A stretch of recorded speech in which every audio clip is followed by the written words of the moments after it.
Competition exam के लिए help करने वाली है। और दोस्तों सब बढ़िया, आई होप सब बढ़िया होंगे, पढ़ाई वगैरह काफी अच्छी चल रही होगी।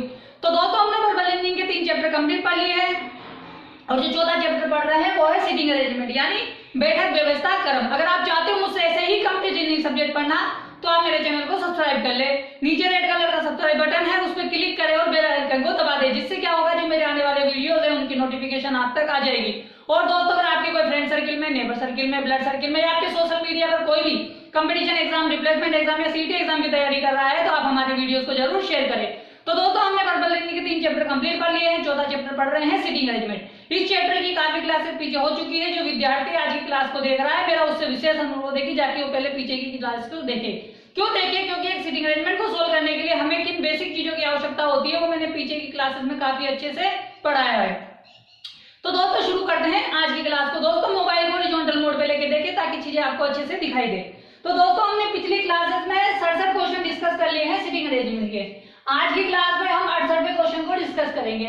ये एग्जाम पीओ में पूछी गई, बैंक पीओ में पूछी गई एक सीटिंग अरेंजमेंट है छोटी सी लेकिन है बहुत टफ। ठीक है, तो हमें क्या करना है, इसे सोल्व करना है और इससे रिलेटेड 6 क्वेश्चनों को हल करना है। ठीक है दोस्तों, तो दोस्तों एक सीटिंग अरेंजमेंट को सोल्व करने के लिए हमें क्या करना होता है, पर उसे पढ़ लेना होता है। वैसे तो छोटी सी है, इसे क्या पढ़ने की आवश्यकता है, फिर भी एक बार देख लो। ठीक है ना, किसी भी सीटिंग अरेंजमेंट को सोल्व करने के लिए हमें एक बार पढ़ना होता है। क्यों? उससे हमें पता लग जाए तो वो कहने क्या चाहती है, उसमें जो सेंटेंस है एक दूसरे से कौन से कनेक्टेड है। अब देखो दोस्तों, इसको पढ़ेंगे फिर इसको सोल्व करने की कोशिश करेंगे। तो आप सभी का ध्यान मेरी तरफ होना चाहिए, अर्थात बोर्ड की तरफ होना चाहिए, ताकि मैं चीजें आपको अच्छे से समझा सकूं। ठीक है दोस्तों, तो आ जाइए इसको सोल्व करने की कोशिश करते हैं। 68वां क्वेश्चन है। ठीक है, नौमित्र, नौमित्र है LMNOPQRS एवं T। ठीक है, एक वर्ग के गिर्द केंद्र की ओर मुंह करके बैठे हैं। ठीक है, R के दाएं 5वां T है। R या T का निकटतम पड़ोसी M नहीं है। M S एवं P के बीच में बैठा है। P के बाएं चौथा N है। Q के दाएं दूसरा O है और S T का निकटतम पड़ोसी नहीं है। छोटी सी सीटिंग अरेंजमेंट है पर है बहुत घुमावदार। ठीक है, इसमें अपन कुछ अलग चीज सिखाऊंगा मैं आपको दोस्तों सीखने की। मैंने पिछली क्लास में एक क्लास में ये चीज पढ़ाई थी, आज भी उस चीज को आपस से डिस्कस करूंगा, वो इस क्वेश्चन में आ गई है। ठीक है ना, तो आप सभी का ध्यान बोर्ड की तरफ होना चाहिए ताकि मैं वो चीज आपको समझा सकूं। बहुत इंपॉर्टेंट चीज है, उससे आपको सीटिंग अरेंजमेंट सोल्व करने में बहुत आसानी हो जाती है। ठीक है, अगर ये पॉइंट बोला जाता है ना, अगर वो पॉइंट आ रहा है तो आपको काफी आसानी होगी। अब देखो दोस्तों, नौमित्र है, L से लेके T तक एक वर्ग के गिर्द केंद्र की ओर मुंह करके बैठे हैं। देखो दोस्तों, किसकी तरफ कैसे बैठे हैं, नौमित्र है। ठीक है, एक केंद्र की ओर मुख करके बैठे हैं। तो हम 9 व्यक्तियों को बिठा देते हैं। मैंने हमेशा बताया कि जब भी वर्ग आ जाए, आयत आ जाए या ऐसा कोई भी आ जाए तो आप ऐसे बिठा सकते हो। ठीक है, मैंने 9 व्यक्तियों को बिठा दिया, देख लो यहाँ पे। ठीक है, अब देखो दोस्तों, हमें क्या करना है, सीटिंग अरेंजमेंट को सोल्व करने के पहले हमें ये देखना पड़ेगा कि हम इनमें से किस लाइन को उठाएं कि जो हमारे एक लाइन है दूसरी लाइन से कनेक्टेड हो। देखो दोस्तों, जब मैंने पहली लाइन को पढ़ा तो T की और R की और T की बात हो रही है। ठीक है, आगे वाली लाइन में T की और R की और T की बात हो रही है। ठीक है, फिर मतलब R और T यहाँ था, R और T यहाँ था, फिर वहां से N को कनेक्टेड बता दिया किससे, RT से। उसके बाद में M को S और T से कनेक्टेड बता दिया। ठीक है, किसको, M को S और P से। अब देखो ये इन तीनों में से कोई भी कनेक्टेड नहीं है हमारे पास, लेकिन एक बार नीचे बोली थी कि जो T S जो है ना, T का पड़ोसी नहीं होना चाहिए। यानी ये जो लाइन चल के यहाँ से चल के यहाँ कनेक्ट हुई, यहाँ पे बीच में लाइन को तोड़ दिया। कैसे, यहाँ से ये बात बोल के कि Q के बाएं P के बाएं चौथा N है और Q के दाएं दूसरा O है। तो यहाँ इसने क्या किया है, ऊपर नीचे करके दे दी। लेकिन हम क्या करेंगे, पहली लाइन से ही सोल्व करने की कोशिश करेंगे। दोस्तों 90% सीटिंग अरेंजमेंट पहली लाइन से ही कनेक्टेड मिलती है, पर 10% ऐसा होता है कि वो पहली लाइन से कनेक्टेड हो गए, आगे वाली लाइनों से कनेक्टेड मिल सकती है। ठीक है दोस्तों, अब इसको सोल्व करने की कोशिश करते हैं। सबसे पहले देखो क्या बोला गया है कि R के दाएं 5वां T बैठा है। देखो दोस्तों, सबका मुख केंद्र की तरफ है। ठीक है, तो अब आप मुझे बताइए R को कहाँ बिठाऊं। मैंने हमेशा बताया है कि आप वहां बिठाओ जहां से आपको सुटेबल हो, कहीं पे भी बिठा सकते हो, लेकिन मैंने यहाँ बिठा लिया। ठीक है, अब यहाँ से इसका दायां ये हो गया, ये बायां हो गया। अब मुझे इसके दाएं जाना है 5वां, R के 5वां T जाना है। देखो 1 2 3 4 5, मैं यहाँ पे T को बिठा सकता हूँ।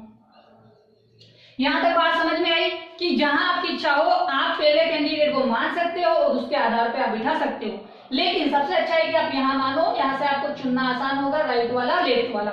यहाँ तक आपको बात समझ में आ गई। अब देखो, अब आगे जो बात बोल रहा है, अब मैं वो बात समझाने वाला हूँ, वो बात बहुत इंपॉर्टेंट है, वो आपको सीखनी है। ठीक है दोस्तों, देखो आर या टी का निकटतम पड़ोसी एन नहीं है, बहुत इंपॉर्टेंट बात है। सबसे पहले ये समझो कि जो एन है ना, टी और आर का पड़ोसी नहीं है। देखो दोस्तों, एन है ना, यहाँ नहीं आ सकता। अब मैं लिख के बता रहा हूं आपको ताकि आप समझ सको। एन यहाँ नहीं आ सकता, एन यहाँ नहीं आ सकता और एन यहाँ नहीं आ सकता। ये चार जगह हैं दोस्तों जहां पे एन नहीं आ सकता। कहां? टी की बगल में और आर की बगल में। अब जो जगह बची है, अब जो जगह बची है वहां पर हम किसको बिठा के देखेंगे? एन को बिठा के देखेंगे। क्या करेंगे?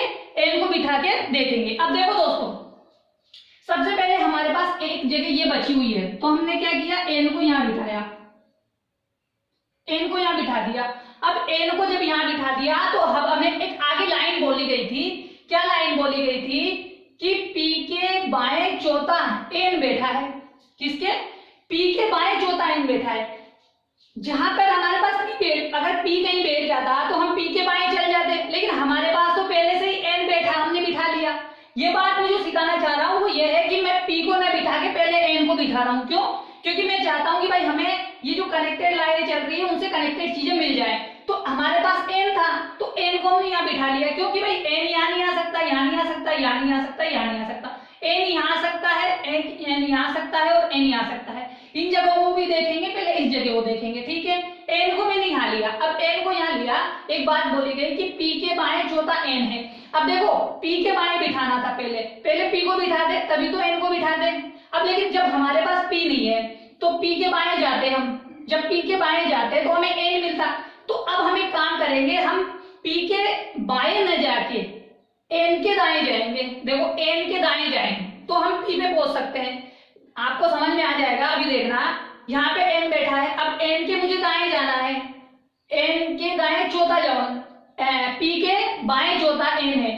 कौन है? एन। तो अब मुझे एन के दाएं, जो ये बायां है ना, मुझे इसे दाएं में कन्वर्ट करके जाना है। अब देखो, जब मैं इससे जाना था तो मुझे बाएं जाना पड़ा। अब जब मैं एन से इस पे आऊंगा पी पे, तो मुझे दाएं जाना पड़ेगा। अब देखो, मैं इससे दाएं जाऊंगा तो इसका दायां, इसका मुख किधर है? अंदर की तरफ है। अब मैं इसका दायां चौथा जाऊंगा। देखो, 1 2 3 4, यहाँ पे कौन बैठेगा? पी बैठेगा। अब देखो दोस्तों, पी बिठाया मैंने। ये चीज आपको समझ में आ गई एन वाली। तो मैं इन चीजों को मिटा देता हूं ताकि अभी आपको बात समझ में आ गई है, ताकि मैं आपको आगे की बात समझा सकूं। तो यहाँ पे आप याद रखना कि एन जो है कहाँ कहाँ नहीं बैठेगा, बहुत इंपॉर्टेंट है। अब देखो, मैंने क्या कहा था कि मैंने पहले एन को बिठाया। जब मैंने पहले एन को बिठाया तो मैं एन के जब दाएं चला जाऊंगा, एन के दाएं चौथा जाऊंगा तो पी पे पहुंच जाऊंगा। अब देखो, अब मैं पी पे आ गया। अब पी पे मैं देखूंगा कि पी के बाएं चौथे स्थान पे एन है क्या? देखो, पी का मुख अंदर की तरफ है, पी के दाएं जाओ, पी के बाएं जाओ, इधर वाला 1 2 3 4, पी आ गया, एन आ गया, है ना। अब देखो क्या समझ में आया कि जब मैं पी के बाएं जा रहा हूं तो एन मिल रहा है, ठीक है, और जब मैं एन से दाएं आ रहा हूं तो क्या मिल रहा है? मुझे पी मिल रहा है। यानी अगर आप जब पहले व्यक्ति को न बिठा पाए और सेकंड व्यक्ति को बिठा दिए तो सिर्फ आपको क्या करना है? बाएं की जगह दाएं का यूज करना है। मैंने एन को बिठाया था, तो एन को जब मैंने बिठाया था तो मैंने सिंपल क्या किया कि मैंने जहां पी के मुझे बाएं जाना था, अब मैं एन के दाएं चला गया। इस तरह मैंने किसको बिठा दिया? एन और पी को बिठा दिया। यहां तक बात आपको समझ में आ गई होगी दोस्तों, काफी अच्छे से। ये बहुत इंपॉर्टेंट थी, कई बार लोग इसमें कंफ्यूज हो जाते हैं, इसलिए मैंने सिखाई है आपको, ये बहुत इंपॉर्टेंट है। अब देखो, अब इसके बारे में कि पी आर एन और टी के बारे में कोई रिलेटेड बात बोली जा रही है क्या? जिस चीज को हम देखते हैं, अब ये बोल रहा है कि एन जो है एस और पी के मध्य है। देखो दोस्तों, पी यहाँ है, यानी इसके बीच में और एस के बीच में एक व्यक्ति होना चाहिए। देखो, इधर देखता हूं मैं एक व्यक्ति, अगर मैं इसके इधर ले लूं एन को और एक इधर ले लूं एन को, ठीक है, तो मैं क्या कर सकता हूं? एस को यहां बिठा सकता हूं? नहीं बिठा सकता, क्योंकि मेरे पास यहाँ पे ऑलरेडी आर बैठा हुआ है, तो आर यहाँ नहीं बैठे, एस यहाँ नहीं बैठेगा। अब पी यहाँ बैठा हुआ है, एन यहाँ बैठा हुआ है, एस को यहाँ बिठाऊंगा। और एक बात आगे बोली गई है कि एस टी का निकटतम पड़ोसी नहीं होना चाहिए। देखो, टी के निकटतम पड़ोसी एस हो गया, तो ना तो कंडीशन ये बनी और ना कंडीशन ये बनी। यानी जब मैंने एन को यहाँ बिठाया था ना, तो ये कंडीशन सेट ही नहीं हुई। क्यों? क्योंकि मैंने एन को बिठाया, एन के दाएं में पी पे गया चौथे पे, और पी और एस के बीच में जब मैंने एम को बिठा के देखा तो दोनों कंडीशनें गलत हो गई। क्यों? क्योंकि पी और एस के बीच में एम यहाँ बैठ नहीं सकता। क्यों? क्योंकि यहाँ पे आर बैठा हुआ है तो हम एस को बिठा नहीं सकते। अब जब पी को यहाँ बिठाया, एम को यहाँ बिठाया, एस को यहाँ बिठाया तो टी के बगल में एस नहीं बैठ सकता, यानी दोनों कंडीशनों में एस नहीं बैठ सकता, यानी एस नहीं बैठ सकता। तो इसका मतलब क्या हुआ, ये कंडीशनें सारी गलत हो गई। कौन कौन सी? ये वाली, ये वाली, ये वाली, ये वाली और ये वाली। तो अब मुझे क्या करना पड़ेगा, इन सारी कंडीशनों को मिटाना पड़ेगा। लेकिन जो मैं आपको सिखाना चाहता था वो बहुत जरूरी था। क्या? जो मैं सिखा रहा हूं आपको कि पी के बाएं न जाके हम एन के दाएं जाएंगे। अब देखो, अब हमें पता चल गया कि भाई एन यहाँ नहीं बैठेगा, क्योंकि हमारे पास एन यहाँ नहीं था, एन यहाँ नहीं था, एन यहाँ नहीं आ सकता, एन यहाँ नहीं आ सकता। दो जगह बची, एक तो एन यहाँ आ सकता है और एक एन यहाँ आ सकता है। अब देखो दोस्तों, इस जगह एन नहीं आया, अब इस जगह में एन को बिठा के देखूंगा। अब आप ये पूछोगे सर कि आप पी को क्यों नहीं बिठा रहे? क्योंकि पी के लिए कुछ एग्जैक्ट इंफॉर्मेशन नहीं दी गई है। बहुत सारी जगह हैं, आप कहीं पे भी बिठा सकते हो एन को, लेकिन एन के लिए हमें कंफर्म किया दिया कि वो आर के बगल में, टी के बगल में नहीं बैठ सकता। और यहाँ पे हमने बिठा के देख लिया, यहाँ नहीं बैठेगा। लेकिन पी को हम कहीं पे भी बिठा सकते हैं इन 7 जगहों में। तो मेरे लिए सुटेबल कौन सा है कि मैं एन को बिठा लूं और उसके अपोजिट में सोच के पी को बिठा लूं। ये बात मैं आपको समझाना चाहता हूँ। अब देखो, मैंने किसको बिठा दिया, यहाँ पे बिठा दिया एन को। एन का मुख किधर की साइड हो गया? अंदर। ठीक है, अब मैं कहा जाऊंगा, मैं भाई पी के बाएं जा रहा था, अब एन के दाएं चला जाऊंगा। अब एन के दाएं जाऊंगा, देखो 1 2 3 4। ठीक है, तो यहां पे कौन आ गया मेरे पास? पी आ गया। अब देखो, पी और एस के बीच में एक व्यक्ति बैठना चाहिए। देखो दोस्तों, यहाँ पे एम बैठ सकता है, यहाँ पे भी एम बैठ सकता है। ठीक है, लेकिन कंडीशन यहाँ है कि यहाँ पे एस नहीं बैठ सकता, यहाँ पे एस नहीं बैठ सकता। क्यों? क्योंकि हमारे पास दोनों जगहों पे कैंडिडेट बुक है, यहाँ पे टी है, यहाँ पे आर है। तो यहाँ पे एस नहीं आ सकता, यहाँ पे एस नहीं आ सकता। एम तो आ सकता है, पी भी आ सकता है, मगर एस नहीं आ सकता। एस नहीं आया तो इसका मतलब यह है कि ये जो एन की जगह है ये गलत बैठी हुई है। हमने ये जगह ली, एन नहीं आया, इस जगह पे आया, नहीं आया। अब हमें एम को यहाँ मान के रखना पड़ेगा। ठीक है, यहां तक आपको बात समझ में आ गई कि मैंने क्या समझाना चाहता हूं कि मैं पहले व्यक्ति के न जाके सीधा मैं दूसरे व्यक्ति से उल्टा आ रहा हूं। क्यों? क्योंकि मुझे भाई उसके बारे में कुछ इंफॉर्मेशन नहीं दी गई थी। पी के बारे में मुझे एन के बारे में बोला गया था, क्योंकि एन जो है आरटी का पड़ोसी था, इसलिए मैंने एक कंडीशन यहां मान के कर ली, एक कंडीशन यहां मान के कर ली। अब देखो, अब एन यहां बैठा है। अब देखो, अब एन यहां बैठा है। ठीक है, अब हमें क्या करना है, एन को यहां बिठा दिया। ठीक है, सॉरी, एन को यहां बिठा दिया ना अपन ने, नहीं पहले एन को यहां बिठाया था क्या? एक सेकंड, मैंने एन को यहाँ यहाँ बिठा दिया मैंने एन को। ठीक है,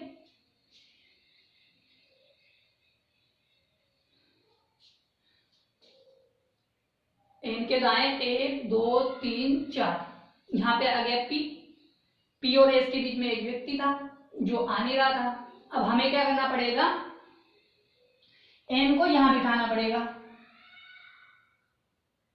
ठीक है दोस्तों, यहां बिठा के देख लिया। अब एन को बिठाएंगे यहाँ। अब मुझे एन के वापस दाएं जाएंगे, क्योंकि मैं पहले व्यक्ति पे से नहीं जा रहा हूं, मैं दूसरे व्यक्ति से वापस पहले व्यक्ति पे आ रहा हूं। तो मैंने सेकंड व्यक्ति को बिठा रखा है। तो अब मैं एन के दाएं चौथा जाऊंगा, 1 2 3 4, यहाँ पे आ गया मेरे पास पी।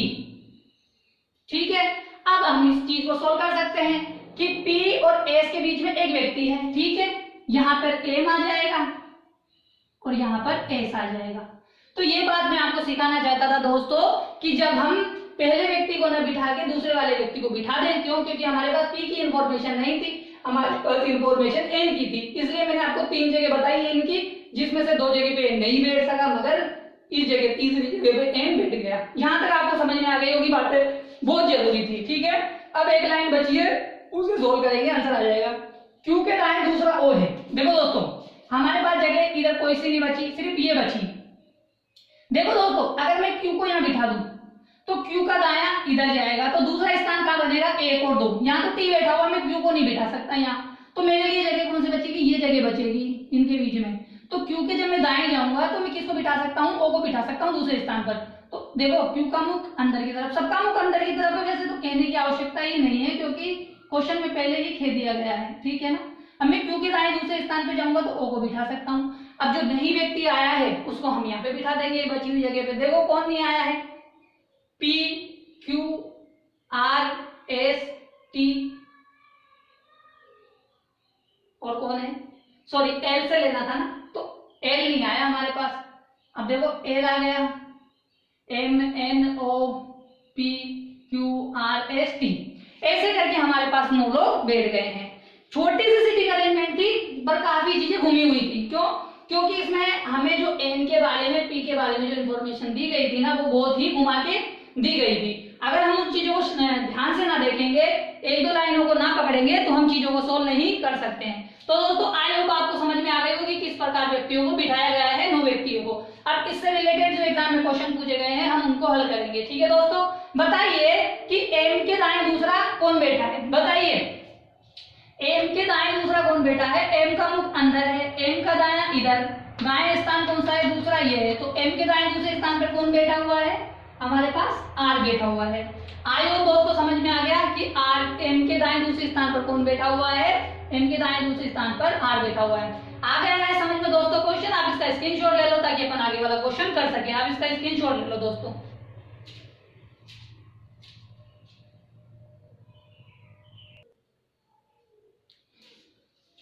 तो दोस्तों दूसरा क्वेश्चन आपके सामने है स्क्रीन पर, जो एग्जाम में पूछा गया है इस सीटिंग अरेंजमेंट से रिलेटेड। बताइए कि इसका आंसर क्या होगा। देखो दोस्तों कि यदि एल से शुरू करते हुए सभी 9 मित्रों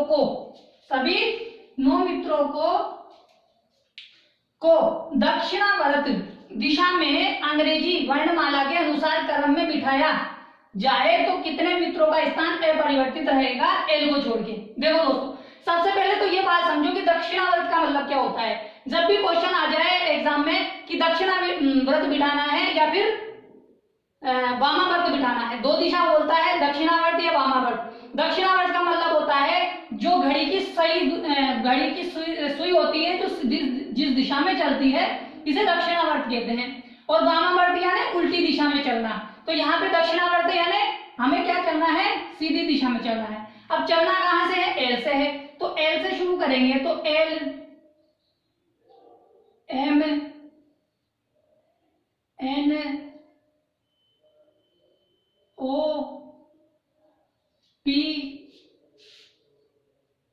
क्यू, आर, एस और टी। हमने 9 लोगों को बिठाया। अब 9 लोगों को बिठाने के बाद हमें ये देखना है कि कितने लोगों का स्थान अपरिवर्तित रहा। देखो एल को तो हम छोड़ देंगे क्योंकि एल से तो शुरू किया गया है, तो एल को छोड़ देंगे। देखो ओ की जगह कौन आ गया? एम आ गया। एन की जगह एन रहा, यानी एक व्यक्ति मिल गया। आगे जगह क्यू की जगह ओ आ गया, आर की जगह पी आ गया, एस की जगह क्यू आ गया, एम की जगह आर आ गया, पी की जगह एस आ गया और टी की जगह टी आया। यानी हमारे पास 2 स्थान ऐसे रहे जो अपरिवर्तित रहे। और 2 स्थान का मतलब 2 व्यक्ति रहे। तो जो हमारे पास 2 व्यक्ति है वो ऑप्शन कौन सा हो जाएगा? सेकंड वाला हो जाएगा। ठीक है दोस्तों, आई होप क्वेश्चन समझ में आ गया होगा कि किस प्रकार पूछा गया है। अगर दक्षिणावर्त पूछे तो हमें क्या नाम है? सही उल्टे घड़ी की सुई की सीधी दिशा में जाना है। और अगर वामावर्त बोले तो हमें घड़ी की उल्टी दिशा में चलना है। ठीक है ना? आप इसका स्क्रीनशॉट ले लो ताकि अपन आगे वाला क्वेश्चन कर सके। ठीक है दोस्तों, आप इसका स्क्रीनशॉट ले लो।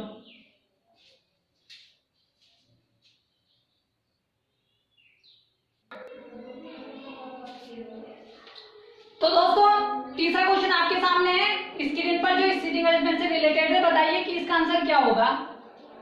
निम्नलिखित 5 में से 4, निम्नलिखित 5 में से एक सेकेंड। ठीक है दोस्तों, यहाँ पे एक चीज ऐड कर लो, छूट गई वो लिखने में। ठीक है, 5 में से 4 अपने बैठने के स्थान के आधार पर एक समान है तथा वे अपना एक समूह बनाते हैं। वह कौन सा है जो इस समूह में शामिल नहीं है? ये 5 ऑप्शन है, 5 में से 4 एक समान है, वे अपना एक समूह बनाते हैं। वो कौन सा है जिस समूह में शामिल नहीं है? देखो दोस्तों सबसे पहले एल पी को देखो। एल यहाँ है, पी यहाँ है, यानी एल के जब दाएं जाते हैं तो दूसरे स्थान पर कौन बैठा हुआ है? पी बैठा हुआ है। यानी एल के और पी के बीच में एक व्यक्ति बैठा है। ठीक है, अब देखो एस और पी, एस और पी के बीच में देखो एस कहाँ है? यहाँ है। एस के जब हम बाएं जाते हैं दूसरे स्थान पर पी है। ठीक है, बायां और दायां आया है मगर बीच में एक व्यक्ति जरूर है। ठीक है, तो यानी अभी हम इन दोनों को एक जैसा नहीं कह सकते। क्यों? क्योंकि ये दायां है, ये बायां है। आगे वाला देखो टी एस, टी से से एस, जब टी से एस के जाते हैं तो दाएं तीसरे स्थान पर जाते हैं, तो यानी इसके बीच में कितने लोग हैं? 2 लोग हैं। देखो इसके बीच में तो कितने लोग थे? इनके बीच में 1, इसके बीच में 1 और इनके बीच में 2। ठीक है, अब आगे देखो एल एन, एल एन, जब एल के बाएं जाता हूं दूसरे स्थान पर कौन बैठा हुआ है? एन बैठा हुआ है, मगर एक व्यक्ति बीच में है। ठीक है, अब देखो दोस्तों ये तो था दायां, ठीक है, ये था बायां, ठीक है, और एस पी टी एस ये था दायां, ठीक है, और ये कौन सा है? ये है बायां। चीज को समझने की कोशिश करना बहुत इंपॉर्टेंट है। उसके बाद है क्यू ओ, क्यू और ओ, यानी बीच में एक है और कहां है? दायां है। ठीक है, अब देखो चीजों, देखो दोस्तों समझने की कोशिश करो। देखो या तो हमें क्या करना है? बायां लेना था या दायां लेना था, लेकिन हमारे पास क्या हुआ कि 2 कंडीशन तो कौन सी आ गई हमारे पास? 3 कंडीशन तो कौन सी आ गई? दाएं वाली आ गई, और 2 कंडीशन कौन सी आ गई हमारे पास? बाएं वाली आ गई। यानी दाएं बाएं से तो हम क्वेश्चन को नहीं कर पाए। क्यों? क्योंकि दाएं दाएं चलता तब कर लेते, या बाएं बाएं चलता तब कर लेते। अगर 4 व्यक्ति किसी बाएं बाएं से चलते तो हम कर लेते, लेकिन यहाँ पे कंडीशन क्या आ गई कि भाई बीच में तो 3 बार दायां आ गया और 2 बार बायां आ गया, तो ये वाली कंडीशन तो नहीं बनी। कौन सी? जिससे हम बायां दायां चलते थे। लेकिन हमारे पास एक कंडीशन और आई कि जब हम पहले व्यक्ति को देखते हैं तो उसके बीच में एक व्यक्ति है, दूसरे को देखते हैं उसमें एक व्यक्ति है, तीसरे को देखते हैं तो उसके बीच में 2 व्यक्ति है। यहाँ पे 2 व्यक्ति बीच में आए, तीसरे को जब चौथे को देखे तो उसके बीच में एक व्यक्ति है, जब 5वें को देखे तो उसके बीच में एक व्यक्ति था। तो यहाँ से हमें ये पता लगा कि भाई ये जो चारों हैं, ये पहला, दूसरा, चौथा, चारों समान है। उसके हिसाब से किसके इनके बीच में एक एक व्यक्ति आ रहा है, मगर जो टी एस है उसके बीच में 2 व्यक्ति आ रहे हैं। तो इसलिए हमारा आंसर कौन सा हो जाएगा? ये वाला हो जाएगा। किस तरह से? व्यक्ति बीच में है, क्योंकि यहाँ पे 2 कंडीशनें लेके चली, ना तो हम दाएं से कर सके ना बाएं से कर सके, लेकिन हम किससे के आधार पे करेंगे? 2 व्यक्तियों के बीच के आधार पे। क्यों? क्योंकि इनके बीच में व्यक्तियों के आधार पे हम चुनना पड़ेगा, क्योंकि दाएं बाएं से हम चुन नहीं सके, क्योंकि 3 बार दायां था 2 बार बायां हो गया था, इसलिए। तो हमारा आंसर कौन सा हो जाएगा? हमारा आंसर हो जाएगा तीसरा वाला। ठीक है दोस्तों, आप स्क्रीनशॉट ले लो, बहुत इंपॉर्टेंट क्वेश्चन था। कंफ्यूज हो जाते हैं, हमें दोनों तरफ से देखना पड़ेगा, दोनों तरफ से नहीं आता है तो हमें फिर इस तरह से देखना पड़ेगा, तीसरे तरीके से, जिसमें व्यक्ति बीच में देखने पड़ेंगे। ठीक है, आप इसका स्क्रीनशॉट ले लो ताकि अपन आगे बढ़ सके। ठीक है दोस्तों, आप इसका स्क्रीनशॉट ले लो।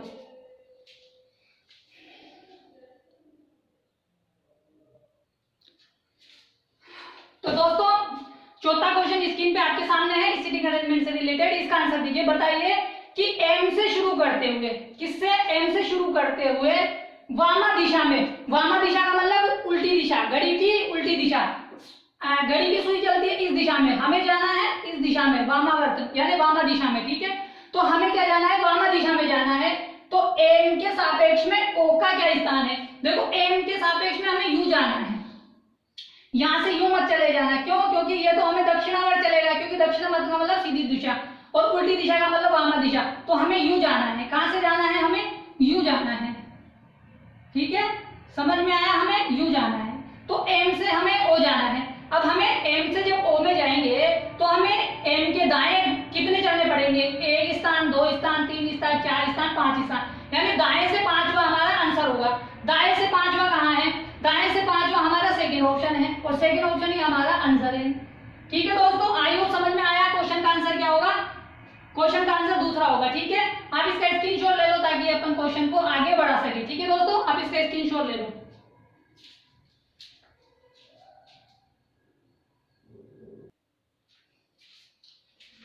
तो दोस्तों 5वां क्वेश्चन सामने है आपके, इसका आंसर दीजिए। बताइए, सीटिंग अरेंजमेंट से रिलेटेड है। बताइए कि यदि एस क्यू, एस अनुपात क्यू है, ठीक है, तो एन अनुपात क्वेश्चन की पर्शनवाचक की जगह क्या आएगा? अब देखो दोस्तों, इस प्रकार के क्वेश्चनों को कैसे करते हैं? सीधा सवाल है कि एस से क्यू पे चलते हैं। देखो एस से क्यू पे चलेंगे तो बाएं दूसरा स्थान, एस से क्यू पे बाएं दूसरा स्थान। ठीक है, तो एन से बाएं दूसरा, एन से बाएं दूसरा क्या होगा? देखो जब क्यू से एस पे गए तो बाएं दूसरा, तो एन से बाएं दूसरा आर, आर कौन सा ऑप्शन है हमारा? पहला वाला। तो आंसर क्या हो जाएगा? पहला वाला। तो इसकी जगह क्या आ जाएगा? हमारे पास आर आ जाएगा। ठीक है दोस्तों, आया समझ में? क्वेश्चन समझ में आया है? स्क्रीनशॉट ले लो ताकि अपन आगे बढ़ सके। ठीक है, आखिरी वाला क्वेश्चन कर सके जो एग्जाम में पूछा गया है। ठीक है, आप इसका स्क्रीनशॉट ले लो ताकि अपन आगे बढ़ सके दोस्तों।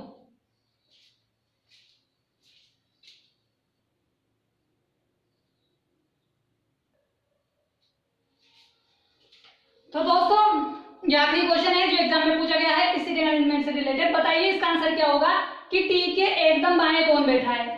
टी यहाँ है, टी का मुख अंदर है, टी का बायां इधर वाला, तो टी के बाएं कौन बैठा हुआ है, एल बैठा हुआ है। एल हमारा ऑप्शन कौन सा है, थर्ड वाला है, ठीक है। कौन सा है, थर्ड, थर्ड हमारा एल है, ठीक है ना। ठीक है दोस्तों, तो हमारा आंसर क्या हो जाएगा, थर्ड वाला हो जाएगा, ठीक है। तो हमारा ऑप्शन कौन सा, थर्ड, ठीक है। इसका आंसर क्या होगा, थर्ड, ठीक है दोस्तों। इसका स्क्रीनशॉट ले लो आप, ठीक है दोस्तों।